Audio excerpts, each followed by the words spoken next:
Hello, everybody, and welcome to another edition of Magic Mics, proudly sponsored by our Patreon supporters and CoolStuffInc.com, where you can find cool stuff in stock every day, and our co-sponsor CardHoarder.com, offering the best inventory prices and delivery of cards of Magic Online. I am Evan Irwin, and we get started each week by saying hello to my two co-hosts, Aaron Campbell. What it do, baby boo? Ruben Bressler. Wow, that was a lot. You had to follow that. Yeah, how it do? What it do? What it do? What it do? What it do? For the children. For the children. Hashtag Ruben Baby Boozler. Oh my God. Well, look, we also get started with our trumpet blast. You can get one if you support us at our highest level on Patreon. Do know we're doing something new as of this week because we want I'm going to put the tweet out. I'm working on it. Ruben is a busy man. You understand? I had a typo in the last one, and I said, join us for another live episode of Magic Mice. And it didn't work. Right next to hashtag professionalism. The point is, we're going to do something. Magic Mice. We're going to do something new at the show. At the end of the show, we're going to keep it community oriented, y'all. We're going to raid someone's channel. I don't know how to pick it. I don't know what we're supposed to do there. I just know so you like everybody? Yeah.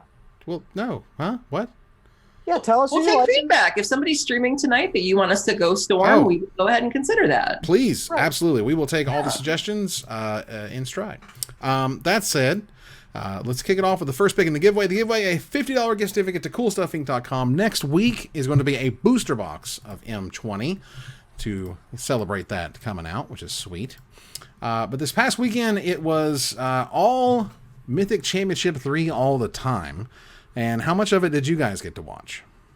I caught the tail end of it. I watched most of it on Sunday. And I was really, really impressed. In particular, I thought it was very well done. In particular, I really enjoyed the Magic eSports Twitter account. Whoever was running that account, and I've heard conflicting reports as to who was responsible for it, but whoever was on that account was on fire. They were interesting. They were funny. They did a really good job of building narratives in a way that even websites sometimes can't even do. I was following that Twitter account fastidiously, and I really enjoyed it. Yeah, they did a great job. I thought for sure that I would not be upset if every Mythic Championship was just done the way that they do these online ones. I thought that Mythic Championship 1 and Mythic Championship 3 were just significantly more fun to watch for me. Just put it all on Arena. I know I'm a convert now. Well, there was some awkwardness with the Legion name, where like stops had to happen. I think that was the only real complaint that I saw. They do got to work out some of the kinks on how to make it totally work. There was the awkward Legion War Boss situation where, part of the rules that you can't rewind like you do in real life. That's unfortunate.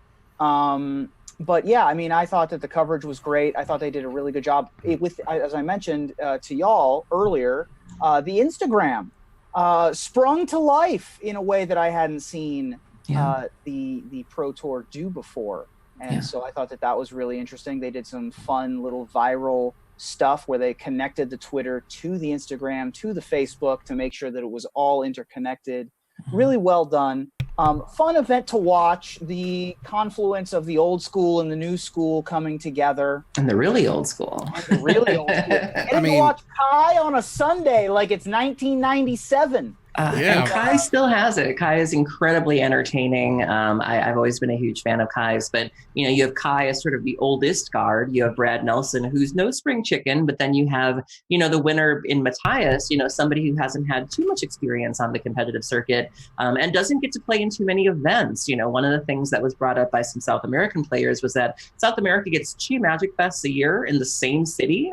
And so they don't get many opportunities to play. And so he had apparently played for a little while, didn't have too much success, and then kind of stopped, did an MCQ on a lark and qualified. He played the deck that he knows and loves like the back of his hand.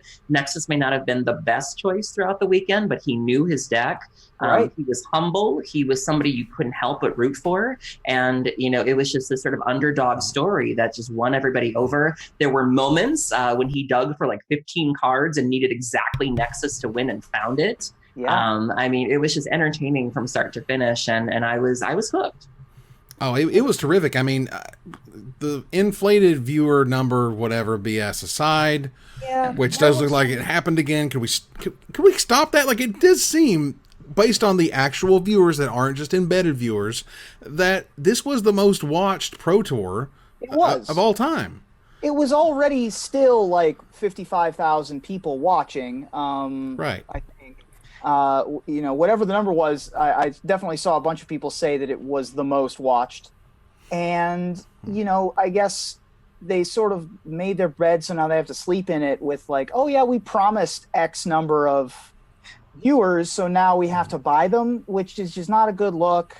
You know, not confirmed, but essentially confirmed by you know, context. It kind of reminds me of when you see somebody who touched up their selfie a little too much, where it's like, you know, you didn't just touch it up, you fixed your chin, you fixed your brows, you fixed the thing. Like, I've seen like heavy on it, you like know? some of the cosplayers, I swear to God, it's like your butt's a blur now. That's what happened.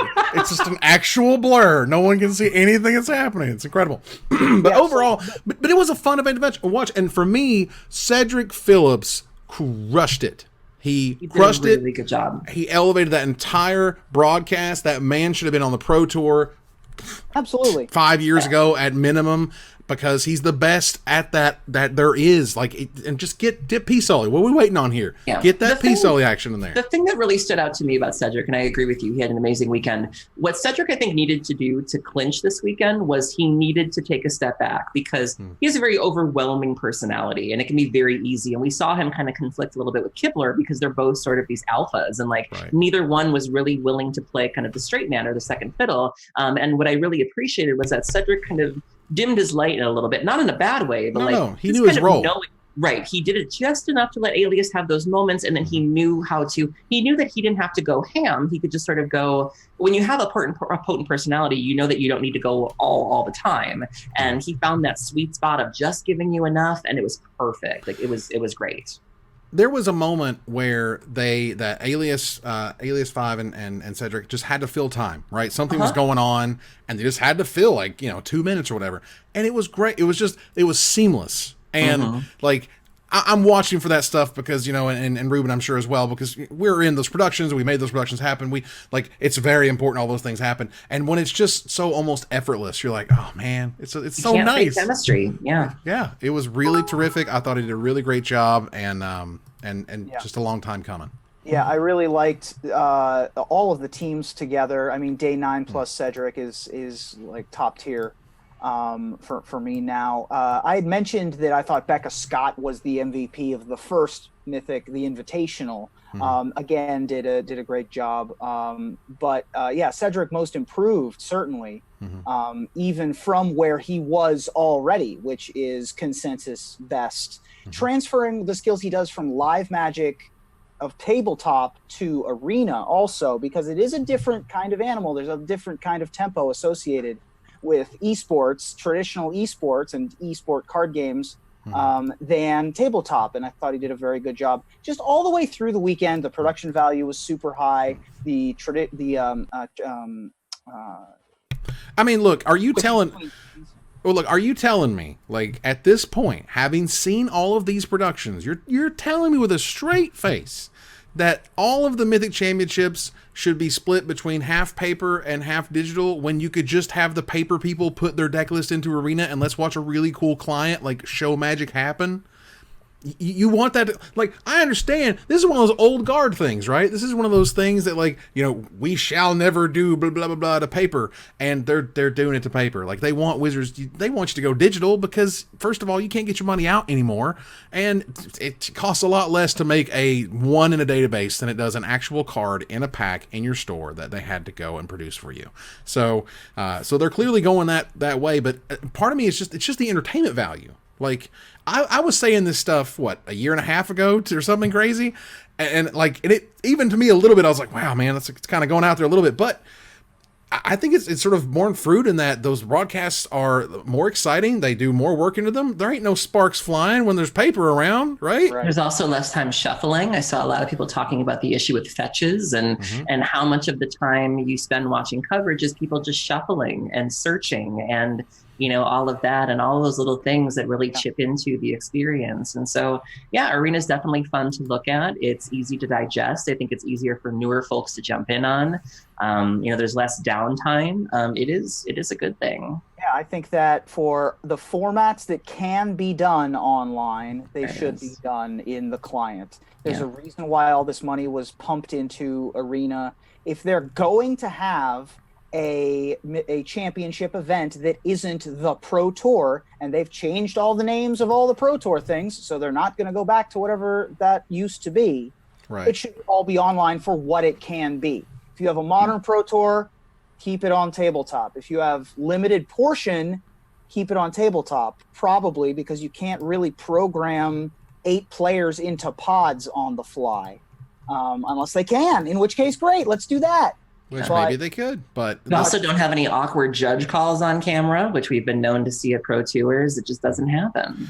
I mean, quite frankly, you can't, bend and nick corners and things in that client. You just can't do it. So, I clearly...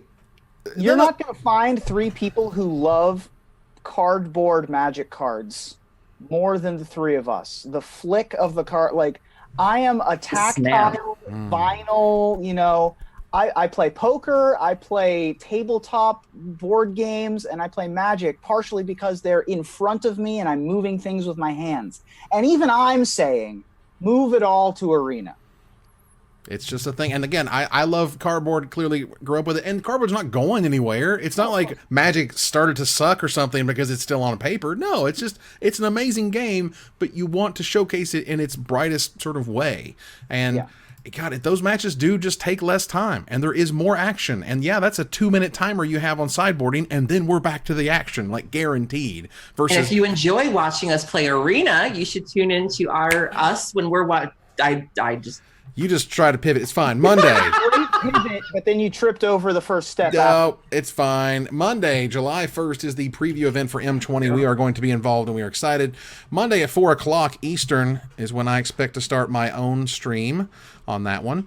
Go to 7 o'clock. So I'll see you guys for 3 hours. And then for the next 3 hours, there will be Mr. Ruben for 7 p.m. Eastern to 10 p.m. Eastern. Excuse me. Mr. Ruben's my dad's name. Wow. Not my dad's name. And then Aaron will be with you from 10 p.m. Eastern to 1 a.m. Eastern for the late nights. Oh, yeah. After Arena After Dark, come hang out with me. It'll be fun. The list nobody else will play. We will play, and it will be great. There you go. So, easily the most awkward sort of story from Mythic Championship III being that Sjow had a seizure during the event, and the guys didn't know, and they kind of thought that it was either a joke or he was into music or something. Poor guy. Right. And at the time, clearly, they didn't know, but whoo, it hurts looking back on that. Look at that video. That was not music. You don't have to be a medical student to know that. He was not in a good way. It was rough. Yeah. It was so rough. He has had medical issues on stream in the past. He's a longtime streamer. I used to watch him play Hearthstone on stream, and one time when he was on stream, he passed out. Oh my God. I don't recall if this was seizure or some other type of health issue related, but his viewers, I believe, got paramedics there and he was fine, but he has had some of those issues before. When you're holding a event, any sort of live event, particularly something that is as public and as live and as in front of everybody's face as a Mythic Championship that is being live streamed, you should have medical staff on hand. We always did for opens, for example. And poker tournaments and stuff like that always have an ambulance parked out back. And I'm sure they did at wherever, I forget exactly where this was being held, actually, now that I think about it, but Las Vegas is very good about having access, fast access for medical staff. And so it seemed like it was handled relatively quickly. He tweeted out afterwards that he was doing fine very soon afterwards.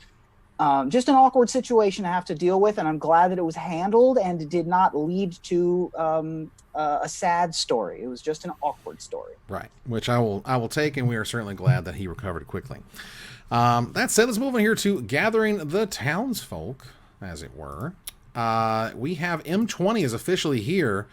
We had previews continuing on while people hadn't gotten their Modern Horizons cards in the mail yet. But we now have the full set.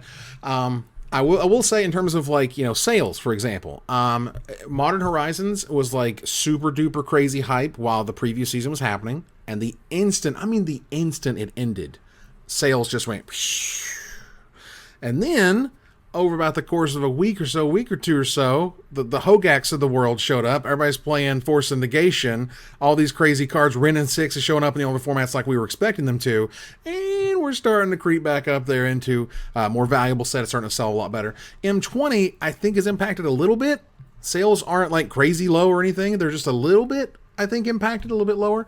But also, there's no crazy crown jewel of this set. There's no Nicol Bolas the Ravager like there was in M19. There's no $25, $30 Mythic where you're just like, oh, this is, you know, this foil Mythic is the ultimate lottery card in this set. And it's just kind of not there. There's some really good cards in the set. Don't get me wrong. I love that this is just like answer after answer after answer. But it's also kind of lacking a little bit. I mean, those Cavaliers, guys, we've lived through Titans, all right? And those ain't Titans. Yeah, we've lived through Primordials. I mean, we've seen so many attempts to kind of recreate the Titan magic, and none of them have really. We had the Souls. You remember those, of like the Souls of Phyrexia and things like that. And so I'm actually really excited for this for the okays. Move past it. Yep. Just keep rolling. I'm actually really excited for the set, but I tend to love core sets, so that's not a big surprise. I feel like Wizards is trying a lot of things with this set of, like, you know, giving us protection again. You know, we're seeing protection from black. We're seeing color answers, like sort of gainsay type answers, which I think is great.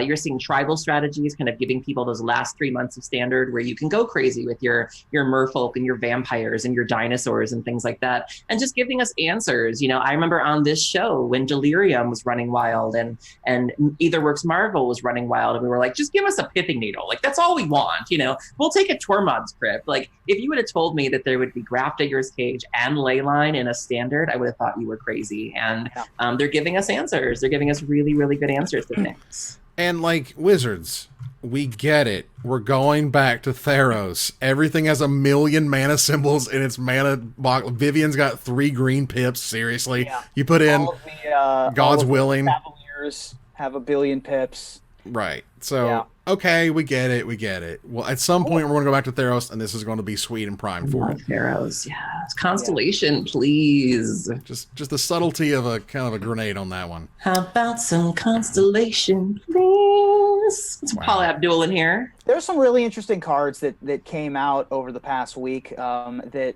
are kind of complex for a core set, I must say. I feel like the core set has been ramped up in complexity in some ways.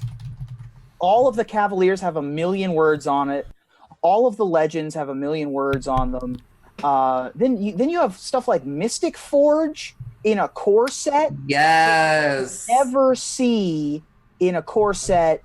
And that was given to the serious vintage guys. Like that was something that was aimed at vintage people. The vintage players are crazy about it. And that's great. That's what it should be. You know, the fact that all these formats are getting toys is wonderful. Like, throw them bones. It's fine. Absolutely. My favorite that was revealed was Lotus Field, because Lotus Veil is on the reserve list. They can't reprint Lotus Veil, so they made a better one. This one, it's a land that has hexproof, enters the battlefield tapped. When it enters the battlefield, you sacrifice 2 lands, and it taps for 3 mana of any one color. So not only did they give you Lotus Veil back, they gave you a better one that doesn't care if the lands are untapped, and you can do seriously awesome stuff and make sure that they don't target your land that you just paid two lands for. So I'm happy with these. Like, they're working around the reserve list by remaking a card that's kind of cool and making it even cooler. Note that they got John Avon to do this one, which he also did Lotus Veil. Nice. Yeah. So really I do want to call attention to a particular piece of art that I saw the other day that just knocked me out of the park. Unholy Indenture. Bitch, that art, Seb. I was getting sebbed out for a little while there. I was a little exhausted of Seb, I have to admit. But this card, I can't figure out if they're pushing the thing out of the goop or if he's falling into the goop and they're trying to catch him. But like that art is incredible, and I can't even. Seb McKinnon certainly is the it artist for Magic right now. Yep. Got handed that baton either from Magali or Noah. I'm not sure exactly which. And I love that he keeps going back to sort of these. We've seen that style of character before, this sort of nameless, faceless, very skinny, not quite skeleton, not quite zombie. Like that's a recurring theme in a lot of his art. And I just find it so fascinating. Like I could just stare at that art and find things about it, like the sun, but then is it underwater? And then there's like murky water, like so many layers. I just think it's brilliant. Oh, Seb is absolutely fantastic. I wanted to briefly self-promote and say that I got given Bag of Holding for the core set, which is like the most iconic Dungeons and Dragons item ever. I love that card is a thing, because I love joking about how most Magic players, they pack for events like they're running away from home, and none of it's useful. If you go up to a Magic player and it's like, hey, I'm not feeling good, you got any aspirin, you got any dental floss? Nope, but they got their set of Thalids from Fallen Empire, right? And they got that one playmat from GP Connecticut that happened, and so they finally gave y'all a Magic card. I think it's great. Which was super great. I'm hoping that when they print Immovable Rod and Portable Hole and Wand of Magic missiles, that they consider giving it to our show as well. And from what I understand, that card has applications. I mean, it's aggressively costed. That's not... It's super aggressively costed. It's really fun to play that card into a Thought Erasure deck, which is kind of hilarious. You'll just keep that in the bag for later. I just think that bag is super cool. That bag is super cool. That said, we wanted to move on here to a few announcements from Wizards, including staff moves. Paul Cheon, who did a great job at the Mythic Championship, announced that his role is going to be different within Wizards. He's been promoted to the position of eSports Relationship Manager. He'll be in charge of recruiting and managing all of the on-air talent for their events. Excited for the new opportunity. Yay, Paul, give me a call. Paul. You know where to find me. His people, your people call his people. Right. We were Community Cup buddies. Never forget. Aaron and Evan are my people. That's the extent of my people. Yeah, but I'll actually write you a good cover letter. Just saying. Just saying. That made it into the main show, Evan. Goodness gracious. The shots that have been fired, ladies and gentlemen. Wow. Well, look. All I know is that Sam Black announced that contracts were signed and it's official. He'll be consulting for Magic R&D. Contracts include NDA, so no follow-up questions. He'll still be playing competitively and doing everything else I normally do, which... That's a cool thing. Oh, yeah. He gets to be on, like, the play design team, but also just gets to keep being in the real world, the Magic tournament, actual on-the-ground scene. So I can't think of someone I'd rather have with a foot in both worlds. Yeah, I'm more excited to see Sam Black. Words are failing me tonight. I'm more excited to see Sam Black working with them than Zach Elsick. Like Zach Elsick, damn it again. Wow. Zach Elsick is a sweet guy, but look at the decks that he's responsible for. Like if you put him in play design, nothing good is going to come from that. But Sam Black loves aristocrat strategies. He loves sacrificing things. That's a man I want designing sets right there. Right. Oh yeah, Sam is a amazing deck builder and able to see things just in a very unique way, I think, is why he's been so Sam, successful. if you're watching this, tell us what the key means. We see you, that key necklace, everywhere he goes. I want to know what it unlocks. I think it's my heart. I just want to know. I just want to know. Wow. Doesn't he live like down the block from you? Go find him yourself. You know, now that he's under NDA, will they tell him what an MPL is? Yes, that would be nice. I mean, sorry. Paul is also. Be sure to spam the Pauls in chat. Now that Paul is in charge of something having to do with the MPL and streaming personalities and something, maybe he can shed some light. This is a night of shots being fired, isn't it? I can't see the sun. Where's the sun? Where is the sun? See, you know how whenever people, I guess Paul has already been working at Wizards, so this wouldn't qualify for him. But whenever people get hired by Wizards, they have to change their name to WOTC _ and then whatever their handle was beforehand. Is it going to be WotC Humph now? That would make me very happy. I love it. Wow. All right. So Loading Ready to Run is going to have a pre-release in 2 days. Yes. It felt like we were just there. Oops, all LRRs. Yep, they apparently weird. Which was weird, but they did mention they had something planned, something fell through. I wonder what it was. We had our X-Files conspiracy theories in the pre-show. Mine was that they were in my head, I'm like, what is a trio that all needs to come to the event together?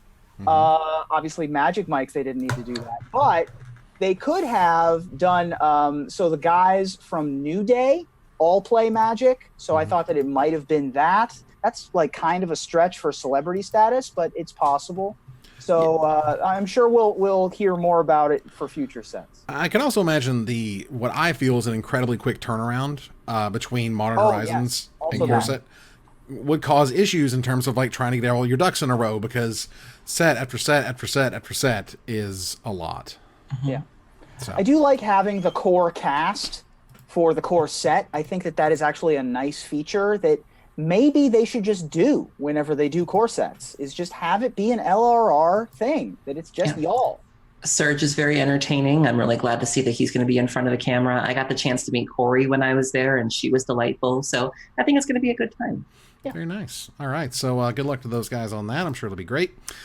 Today, the San Diego Comic-Con 2019 promos arrived. I'm going to go ahead and work on putting these on the screen. Have you guys seen these yet? I have. Do you? Dope. Yes. Okay. So this is what I want to do. While you're working on that, Evan, scale of 1 to 10, how cool are they? I'd give them about I'd give them a 7.5. Okay. Aaron is going to have a gummy worm. Aaron has a chewy on something looking at you sneakily. That's like a 1.5. See, these have been the most divisive San Diego Comic-Con promos I've seen, which is super interesting. First of all, they're not foil. They've got like the glossy black finish on the matte, and the art is regular, so it's not foil. It's not the cycle of 5 planeswalkers that we are typically expecting. There's no Gideon, there's no Jace, there's no Liliana, there's no Nissa. We've got 4 gods plus Nicol Bolas.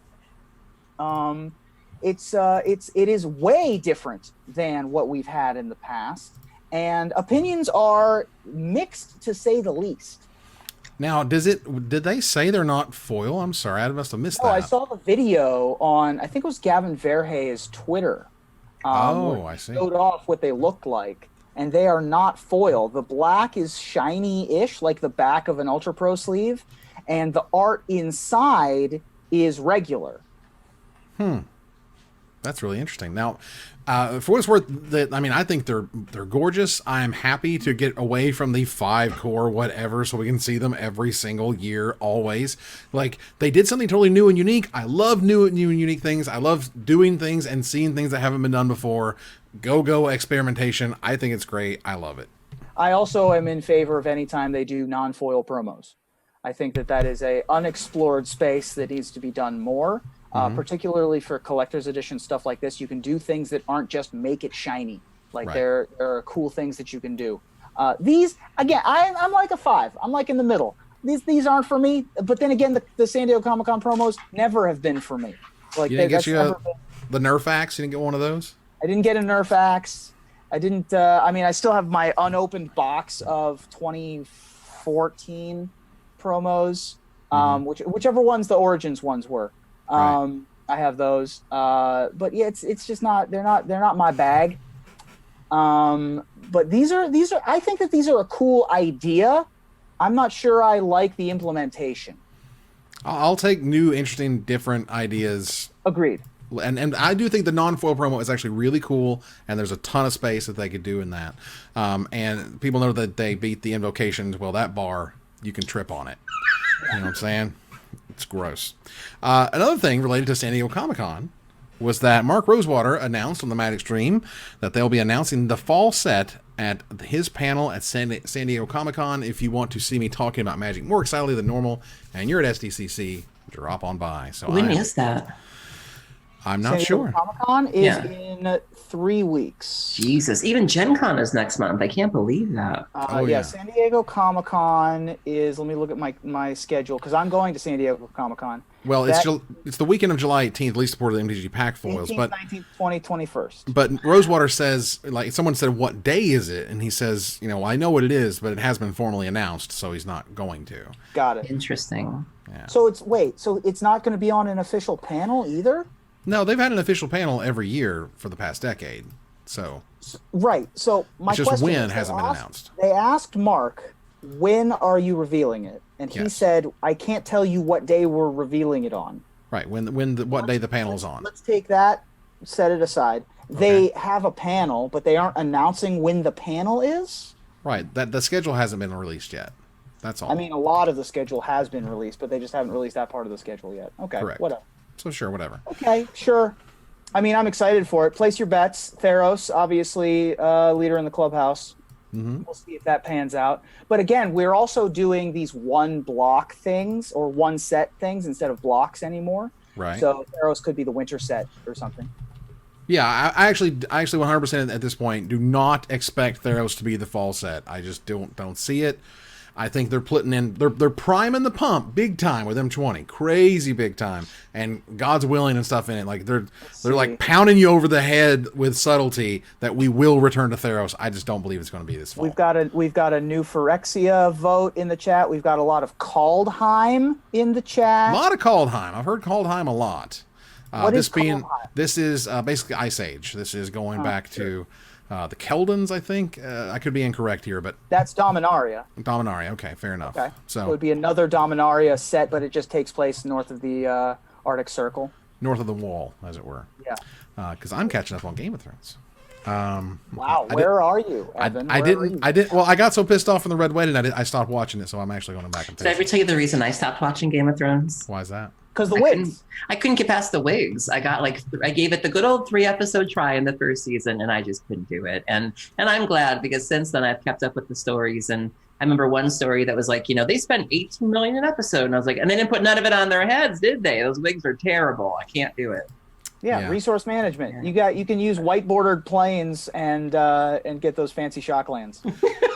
Yeah, I just started in season 6, and that's the one where people were just like, "Oh no, that's where it starts to veer from the books and things just get weird." And I'm like, "Yeah, things do get weird." But things get weird. Anyway, so did you guys want to talk about the next story that was on the sheet there? To cut to the thing. Right. Here. If only we had a document that we. Yeah, sure. Why not? All right, go for it.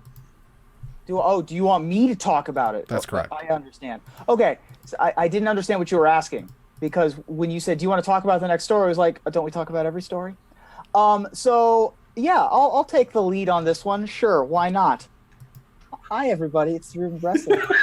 And I'm here to talk to you about the Star City Games Cornerstone program. So first of all, do you all know what the Cornerstone program is? I do not. Okay. So the Cornerstone program is something that SCG implemented in 2015-ish, 2014, that recognizes lower level judges of the program. I think it's just level ones, and showcases that they're just like the hard workers. They're the beating heart of the whole judge program. And the Star City Games organized play staff selects who they deem to be the folks that they want to be a part of the program, and they'll be given their recognition in a sealed envelope that will be either delivered at an event or mailed to their house.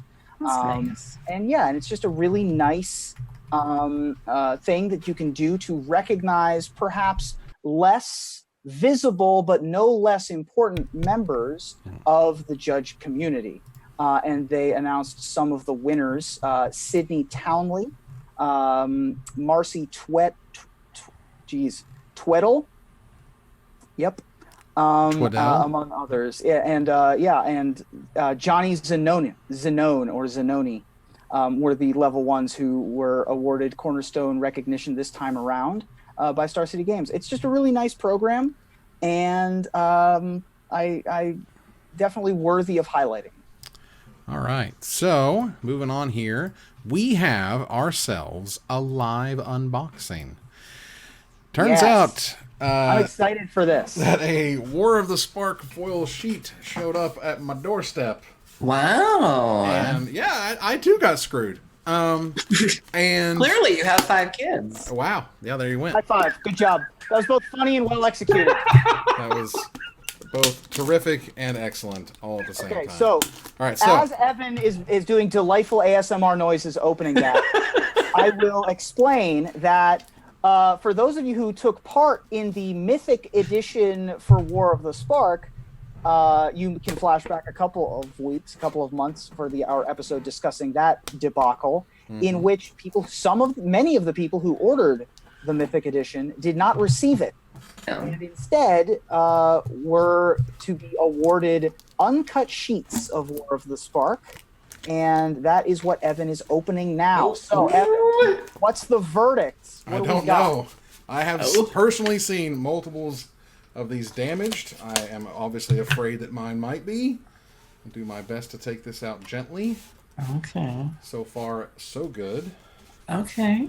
Which is nice. Please, dealer one time. Oh. Check the corners. I'm checking all the corners are checked first. The corners are good. Corners are clean. Here's my corners right here.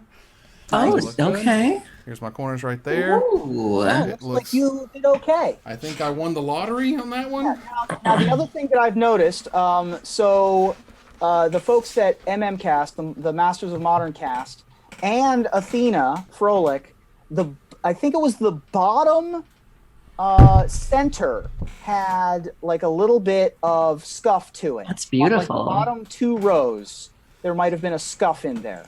No, I think I actually got lucky on this one, guys. Nice. This is excellent. Did it.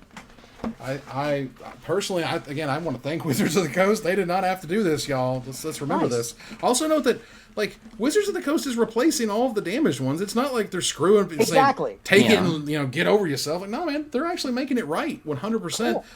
This is something I'd like to look at getting framed because I think it's really sweet. Absolutely. I mean, yeah, they sent me $200, but like getting this and showing this off as a piece of my home is honestly a lot more cooler than $200. So uncut sheets, super cool. Yeah, I like it. So and when you decide upon a framing company, let Aaron know. Gotcha. He's in the market for future framing. Listen, that I don't want to spoil anything, but I'm going to say that come next week, there's going to be some changes. That's all I'm going to say. Oh my goodness. Well, I am stoked. I think this is great. It's nice. And careful. I'm very careful with not hurting the thing. This hurts. Watching Evan damage his own goods. Would you shut up? What did I do? Oh my god. All right. Anyway, that's put away. It's in good shape. Well done. That worked out really well. We should do more live unboxing stuff. Yeah. Absolutely. All right. So I need more debacles from Wizards. I know those are coming right up. Every time there's a mythic edition that gets that the pooch is screwed on, we can figure that out. So again, boxes, by the way, tune in next week because we're giving away a box. That's right, a full box of M20. Poor Savjz. Sometimes this guy can't really help himself to not kind of step in it, and then there's then the wife's coming in there with the right hook and stuff, which is cool and all. But as he was trying to explain that he was like, trying to talk about card games when he meant Hearthstone, but he didn't mean Magic, and then he kind of went back and fixed it. But of course, the clip that showed you that doesn't show you the part where he went back and went, I really meant Hearthstone, and so here comes the outrage mobs, and what's an MPL about again, and blah, blah, blah, blah, blah. Honestly, there's not a lot of insight we're going to be able to give you on this one. Yeah. Just kind of an outrage it's mob. what happened this week, It's still a polarizing topic. I think that people have had their eye on him for a while. I do think that he's in a very difficult situation, and he's also not making it better for himself. This is something a lot of people feel very, very strongly about, and it's complicated. I'm not sure that we could really tackle it all on this show, but it is something that doesn't appear to be dying down anytime soon. And I think it's only going to continue to be a topic as long as the MPL itself remains this sort of murky property, because that makes it harder to really talk about the issue is it all boils down to, well, you can't hold him to criteria that no one really even knows. You can't say that it's his job when no one knows what the job description even is. And so I think until we settle that, any conversations around him are going to be kind of moot. And I would note, for what it's worth, I don't think that pointing this out is harassing Savjz. I don't. I don't think. Yeah, there's a line here. You know what I'm saying? Yeah, I think that he's not above reproach. I don't agree that people should be as crappy as they have been. I think a lot of things can be true here. Right. I think you can disagree with the intensity at which people are coming at him. You can also agree that Wizards maybe should have vetted him a little bit better. But you can also say that some of the feedback he's getting is valid. And I think all of those things can be true, like a lot of debates or discussions. And I hope that people look at the whole picture when they have this discussion. And so I know I feel kind of strongly about it, but again, until we really settle, like, what is the MPL? What are the expectations? We're never really going to resolve it. Yeah. It's just, we're just going to keep having these weird conversations of, it's hard to put yourself in a world where someone who had, lived Magic, breathed Magic, worked their way up, so on and so forth, did, years and years of study and whatnot, would ever say something like that. But one other take I thought was really interesting was from Caleb Durward, where he said the year he went to TwitchCon, he was surprised by the number of streamers that hate their game, feel trapped, burnt out, and so on. And that's kind of a terrible position to be in if you have literally kind of hooked your train to this thing and you're stuck with it, and you try to veer from it and suddenly the viewership goes down, the subscribers go down. Oh God, you got to go back to PUBG or Fortnite or whatever, even if you're totally sick of it. It's one of the reasons I've never streamed. I haven't streamed seriously, is that I never would want that to be the case. Right. I want to be able to have the choice to say, you know what, I feel like streaming today. What do I feel like playing today? I feel like playing these decks today. I would never want to be in the position where it's like, I must do this thing. I must play this deck. I must play this format. And I have such a respect for streamers that do make that their living and enjoy doing that, or are able to get past that, because that was always the big reason that I never did it seriously. Was there are so many nights where I just don't want to. And as we've said so many times on the show, so much of content creation is just showing up, and that was never something I was able to commit to. Right. And it's just one of those things where I know that because, corporate NDAs would never let this happen, but man, what I would kill for like the tell-all as to how this entire crazy setup for the MPL happened and who was responsible and what in the world they did and why. Because we're, again, we're circling this weird sort of sun of problems that they've sort of made for us that we have to cycle around. It's just painful. Anyway. All right. So, Red Bull Untapped is happening. And while they're like, hey, check out these people that and stuff, that's really cool. The number one thing that showed up was the decklist rule for the tournament. Yeah. They say, as there's no way for us to check any decklist in between rounds, we cannot enforce any players to use the same decklist for all rounds. You are allowed to change decks, and there is no mandatory decklist collection. For coverage reasons, at future streams of Red Bull Untapped, we may contact you to request your decklist information, but up to you to decide to share it or not. Honestly, my biggest issue with this is the last sentence. You should absolutely require decklists. It's huge, it's ridiculous, it's important. But here's the thing. This literally is a crazy culture shock for how we've done Magic events for 25 years. Yeah. Mm-hmm. This is, it's ridiculous. There's no actual event for real big money prizes. Have they ever said you can play whatever deck you want, change whatever you want in between rounds? Which I Go nuts. kind of love. I kind of love how ridiculous and random it feels to us being, so ingrained in the culture. And Red Bull comes in with their prize pool and is like, hey, popular thing, let's run a tournament. Yeah. Oh, we can't moderate it? Go nuts, kids. And just to clarify, it's not between matches, it's between rounds. So if Ruben and I have to play 3 matches, I have to play him with the same deck. However, when Ruben and I are done and I go to play Evan, I can then change my deck between that. So I was a little bit not fluent in this, and so Ruben was nice enough to clarify what that means. Right. So it's not like a pre-release where you can literally do it in between games, where you do have a little bit of restraint there, but it should be interesting. And I'm not surprised that this has happened. We've seen sort of this stripping down of Magic over the last year or so. No sideboarding, these best of one kind of games, not even going to 2 or 3 games, sometimes, the sideboards being kind of irrelevant and just all of this. And so to me, this was sort of a natural progression. Right. Ultimately, this feels like when I was begging Wizards to understand that no one cares what the other 7 drafters are doing at your table, that you just want to draft and then be able to go get lunch and not worry about it, and just draft and not be tied to a computer for 4 hours, and how they like begrudgingly created these draft leagues and were just shocked when they were huge successes. It's like, at the end of the day, the program's not going to let you submit a deck list with 100 sideboard cards or whatever. It's got all those rules baked in. I don't agree with the deck list thing, but it's certainly interesting. I think the real problem about it is that you're not going to be able to form a metagame when literally everyone's changing their deck every single round. You know? Yeah, I mean, it's going to feel a lot more like the ladder, as a matter of fact. Like, you play in MTG Arena at the end of the month, and the metagame is shifting hour to hour, and now it'll shift round to round, and it's going to be weird for us to be like, hey, look at this winner and the 7 deck lists they used. Mm-hmm. But that's going to be the reality of this tournament. Important to note that the paper qualifiers for this do not have this problem. They're still going to have deck lists. Right. This is arena only. Final, which I think is going to be a bit of a Wild West situation, but honestly, if this is the Wild West situation and these are the tools they have, like, instead of trying to put together some cockamamie like program where they verify everything and everyone and hope nothing slips through the cracks, just be like, yeah, go nuts, everybody. You know, just do whatever. Just do whatever. It's fine. I mean, again, yes, they could have implemented deck lists if they wanted to.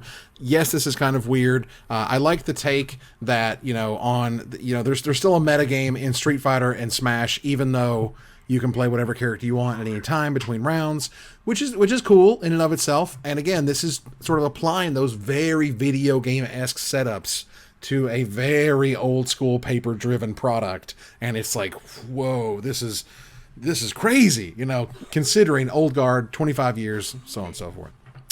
All right, so moving on here. The promo packs. The promo packs were unveiled in terms of what their contents were and what they look like. I'm going to go ahead and get this on the screen here so you guys can check it out. They're Rakdos themed. They are very Rakdos themed in many ways. They are the premium promo packs, rather, that replaced all of the promos they were going to do for F&M and whatnot. This is how your store can take these promos and do whatever they like with them. There's a whole bunch of different ways that they've been used. We've been using them in a variety of ways in the stores for Cool Stuff Games in order to try to meet and or exceed metrics that Wizards cares about, because you can do that with these types of promo packs, which is cool. But what I will say is the gnashing of teeth of everyone who works at an online or maybe even offline card shop, because we now have all new sets of rares with different stuff on them to worry about. Oh my God. Check it out. So I got it on screen right now. On the right side of these promos, on the bottom right of the artwork, is a Planeswalker symbol. Oh my God. And that's it. That's the only difference. There's nothing unique about that. There's nothing added. There's no value added. There's no numbers or whatever. It's just a freaking stamp on the right side of the artwork, and it's going to drive people insane, because now you have yet another opportunity to mispull a card if you're working at a card shop and somebody orders a certain rare. It's like, oh no, they wanted the Planeswalker stamped version of that, and you're like, what? You got to sort these cards? Like, for the people who have to like do the in the trenches of getting cards to people who want to play with them. Oh, I wish it had just been something more interesting, honestly. Just like this weird chunk stamp thing it just seems so odd. I don't really understand it. Yeah, I don't get it. This is like the GP stamps, for example. People like specifically seek out GP little like flower or bunny rabbit stamps that you would get on marked product at Grand Prix. Seems it's similar to that. This is like a pretty poor excuse for a promotional version of a card, and see, like, kind of slapdashed. it feels so weird. It feels so random. It feels like, why was this, this doesn't feel part of a plan other than just we're stamping this thing on them because that's what they came from these promo packs. So let's create another database entry for another opportunity of getting these three different versions of everything. Promo lands are cool. Promo lands are great. The promo, like the dark disfigure, and like that foiling process is pretty cool. The Japanese Planeswalker promos are cool. This does, compared to those things, which are all cool and at least medium exciting. Oh, for sure. Lackluster. No, I mean, I love everything else about them. I think it's a great idea. Wizards, you did a great thing. Good job. High five. I just don't think that stamp was necessary. I don't understand it. And if it was necessary, then why not like brand it as like an M20 promo pack thing, right? Like, why not stamp it with where it came from? Is that what the importance of this supposed to be? I don't know. It seemed weird. And the rest of it was so cool. When they do stuff like this, you go like, but why? You're literally affecting lots of lives with this stupid little mark that doesn't mean much anything. At least with the GP stuff, there's a very small amount of it. It's fairly rare. It's super crazy niche. It's not, this is going to be on every single rare that you open out of these packs, which it is going to be. All right, so we don't have time for a ton of stories. I'll make sure we get to our biggest and best here. I would note, and I do appreciate the fact that Sam Stoddard came out and said he hates Fetchlands personally. And this is something that I definitely, hashtag WotC staff ain't going to be coming out. He says he hates Fetchlands personally, made mana bases much less interesting because they are pretty solved. It's pretty hard to beat Fetch plus Duel or Fetch plus Shock for your main mana base. I think Modern would be more fun if you had more chances for what lands to run. And I agree. I totally agree. First of all, the loading screen of having to shuffle forever. And secondly, not everyone, but we certainly lived through, Fetchland that could get basic land type and Battle for Zendikar. And it was awful because the mana was perfect, which means you just ran the best of every color and just mashed them all together because your mana was insane. And that's what happened.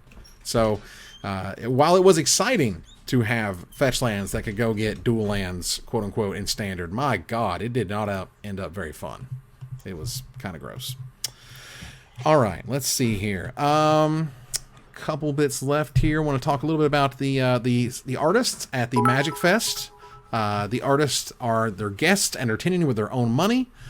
Someone, Jen Ravina, who is an artist for Magic, who is a part of the artist boycott, could have supported those, people who are there, and could have been meeting fans, but instead not.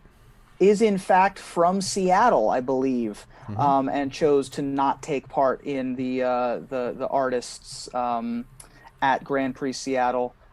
Continuing the boycott there, and I mean it's been a difficult road to hoe for the Magic artists. We have not forgotten about their plight on the show here. It just hasn't come up as much, and so it's nice whenever it pops up in the story. Queen Marchesa, once again, coming through. Hallowed be their holy, seriously, long may she reign, for real. Jesus. 10,000 bits. We do have, it was not approved in time for the show tonight, but we have a Rainbow Magic Mike's emoticon that you're going to be able to use as part of being a subscriber. We'll have the tater, and we'll have the sweet rainbow colored microphone. I wish it could have been done tonight. Obviously, it would have been very much on theme for that. So right. Queen Marchesa, I think they recently, so apparently they've been following me on Twitter for a while, and I think I met them at GP Vegas once. If they are who I think they are, we actually took a picture together in Vegas, and I remember them specifically because convention center lighting is not very kind, and so I remember somebody all weekend long, people had been wanting to take selfies with me, and I would always just kind of like do it because the light, I couldn't really like make them move. But if that is who I think it is, that person was like, "Sweetie, can we get a selfie?" And I'd be like, "Yeah." And they were like, "Come over here." Because they knew the way the lighting was and they knew how that would make me feel. And so if it's who I think it is, they are amazing, and I can't believe that they're doing this. And thank you. Okay, so I don't think we're gonna have the Pride emotes in time for the end of Pride month, but we will have them in time for Pride ever. I hope so. Pride should happen all year long. It shouldn't be something you only have in June. Right. And we'll have the emoticon forever. Yeah, so high five. I would note that there is probably nothing more Magic Mikes than the line here in chat that said, Pharmacist Judge used / ad permitted term ho. All right, ladies and gentlemen, Yeah. that's our show. Twitch terms of service. Yeah. Controversies farming simulator. Woo. Oh my goodness. All right. Oh so we'll my move here God. to a little bit of splash damage. We got just a few minutes here. Team Emmy is raising some money for a GoFundMe. Yep. You go to the pre-show to check out why this is so funny to Aaron, because oh my God. That said, go ahead. I put that We're link not there. laughing at the actual topic. It was a wordplay in the pre-show. Right. It was silly. Obviously, the topic is very serious, and we want Emmy to do great. Yeah. This is helping to get her and her family over to Boston Children's Hospital for Amazing family, yeah. Yeah, Right. absolutely So amazing. this is, for those of you that don't know the history, this is actually forget the it's Robert Schuster, right? Love him. It's Robert Schuster's daughter, Emmy. You've probably seen hashtag Team Emmy, EMMY, on Twitter. Yeah. If you haven't, feel free to look up the hashtag and see all the things that that are going on with their family. This is Robert is a big part of the Magic community, obviously, and a lot of things are being put together in order to help Emmy with her most recent and upcoming surgical procedures. Yeah, she has a very rare disorder called Pfeiffer syndrome. They have gone through, that little girl who's gone through so many surgeries and so much medical, what have you, than I think combined. I would say probably even more than all the people in this chat. For sure. That little girl is a survivor. She is a powerhouse. And the family has been, fighting for her. They are constantly fighting with doctors who, aren't willing to do what they need to. There are so many nights where Robert is saying he's having to play nurse because they can't get nurses to come overnight and take care of her. This little girl has just consistently defied the odds. And now there's an opportunity for her to go to Boston to get a very important surgery that she needs. But this is not cheap. It's not cheap when you live in the place where your doctors are. And so to go cross country and do this is going to be a huge expense. And so it's amazing to see everybody showing out. They're about 300 shy of their goal. I'm probably going to contribute in the next couple of days or so. But just an amazing family and so much love there. Yeah, Absolutely. I got to throw in what I could this morning and try to promote a little bit, and definitely want to mention here this evening. Yeah, I pasted the link in the chat if anyone wants to take part. Absolutely. Much love to Robert and the family. So, moving on here to, when the fun and games are over, when you mess with the fun and games, okay? We told y'all. I think we're going to see a wave of interest and response in terms of tariffs that may be put on Chinese products when Sony and Microsoft and Nintendo write a joint letter. These are three companies who compete each other's throats every day, coming together for a single time here saying, hey, 96% of video game consoles imported to the US were from China. This is going to be a crazy wrecking ball into what you think gaming is now and how much gaming is going to cost in the future. Yep. So, oh boy. The tariffs on video game consoles are set to increase by 25%. That's huge. And again, this is also including board games. The board game industry, while not as big or as powerful, is flipping out. They are seriously freaking out. There are, whether it's Kickstarters that have already finished or Kickstarters that are happening right now. Note what's happened to the board game industry in the past few years is that everything's gone more or less to Amazon and to Kickstarter. And between the Amazons and the Kickstarter, if suddenly your costs go up 25%, that could literally be all of your profit and maybe even then some for those projects that have already completed. If they're on the water and suddenly the stuff on the water is going to be 25% more expensive, you weren't planning for that. So when and or if this could come into play, we're not actually sure. I think the earliest is sometime in mid-July.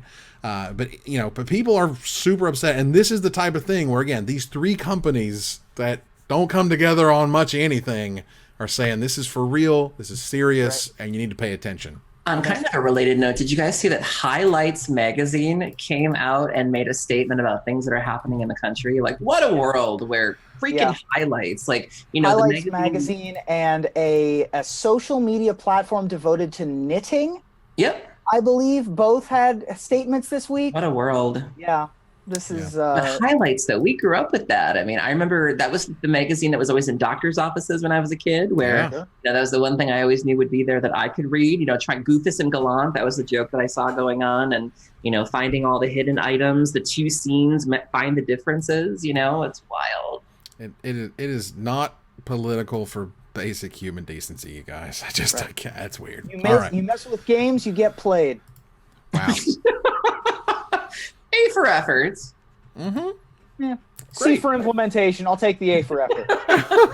Let's go ahead and do our giveaway, as the giveaway has just closed. And the lucky winner is...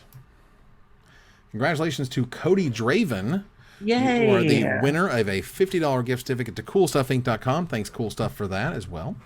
And obviously, congratulations to Cody. Please contact Erin. She probably has you blocked already. You know the drill. It's fine. Yeah. I don't think I do, though. That name sounds familiar, so I think they're cool. Well, I mean, there's also nothing more Magic Mike's than earlier you going, oh, I had already blocked Savjz. I should undo that. Oh, that's weird. Right. That's that Magic Mike's goodness y'all show up for, y'all. All right. We had a listener a couple weeks ago who was a winner that literally, you had to be like, Aaron, he can't get a hold of you. Aaron, please. Oh my goodness. All right. So, congratulations to that. We're going to go ahead and turn our corner here to the finisher. And a story that is running for the most 2019 story of 2019. Bernie Sanders is now Twitch verified. Now tomorrow night. Why? Who is this for? Hello, fellow kids. Now, tomorrow night is when we'll feel the burn on stage, but tonight, the junior senator from Vermont is free to try out the new WoW patch with his main Pwn noobs on Fortnite, or even try his diamond, even try to hit diamond on Arena before the end of the season. But he certainly won't be the last bona fide celebrity to get on board with live streaming. So tell me, what other big names would you like to see try out Twitch streaming and get their game on, Ruben?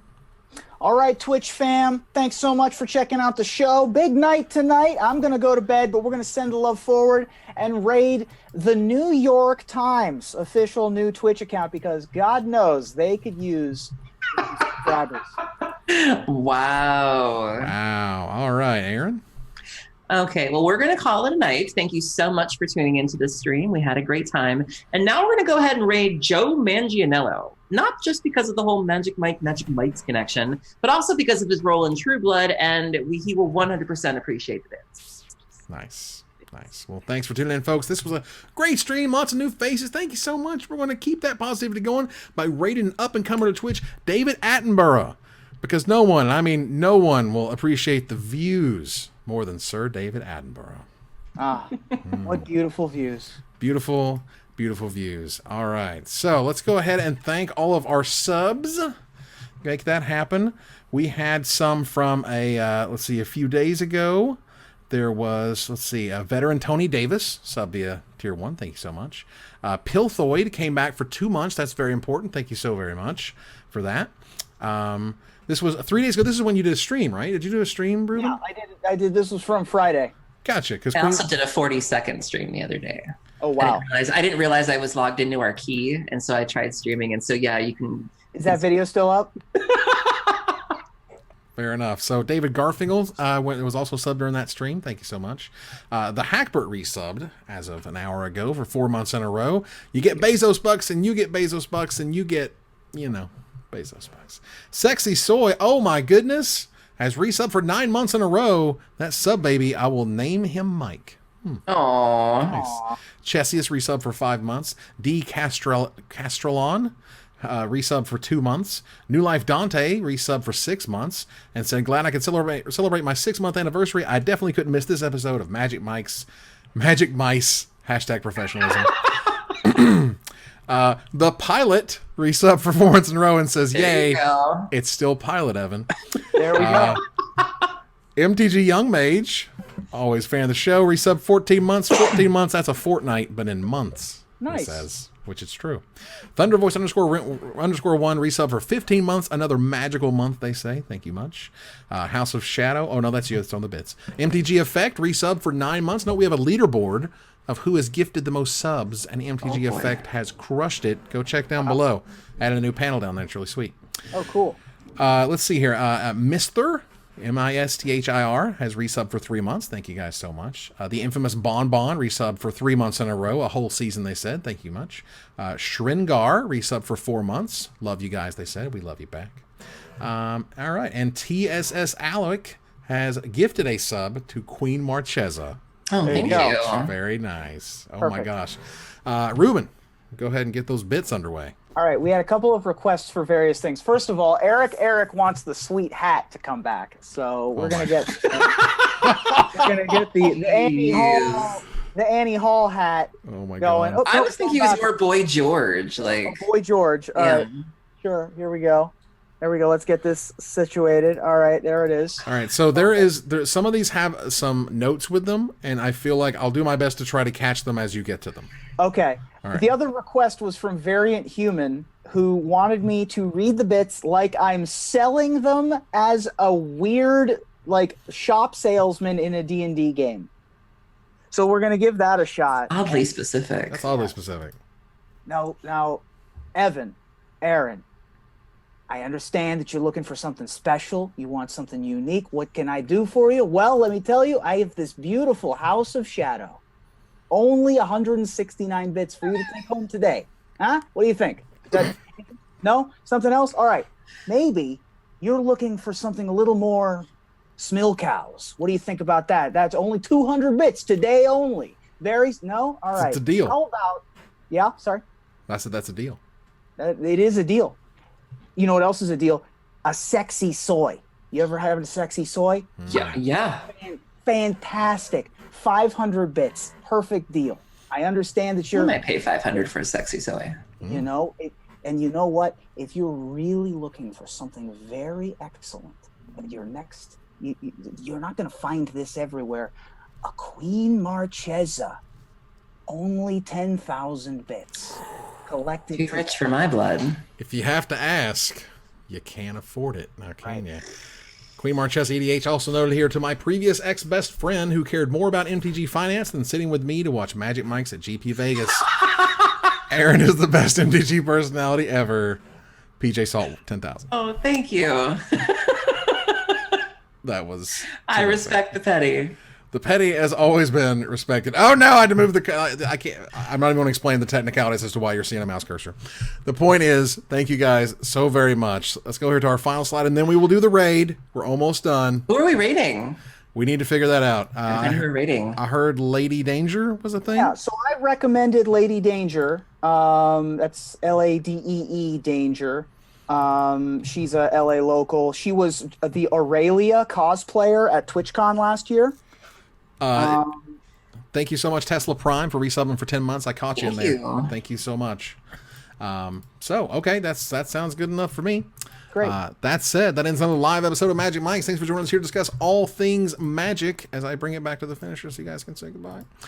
Thank you, Aaron. Thank you for having me. Thank you, Ruben. Thank you. Let me know if you want to buy any of those amazing products. He's the guy.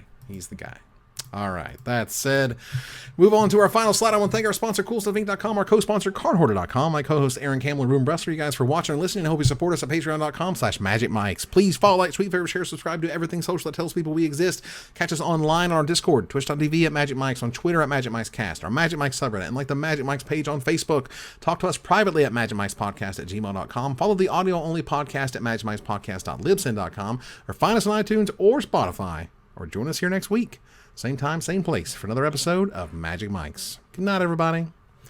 And now we raid... God, we're rating. Lady Danger. Yes. Away we go. Whee! Oh, goodness. We got 5 seconds to go. You guys are wonderful. We love you so much. Good night, everybody. And tell Lady Danger we said hello.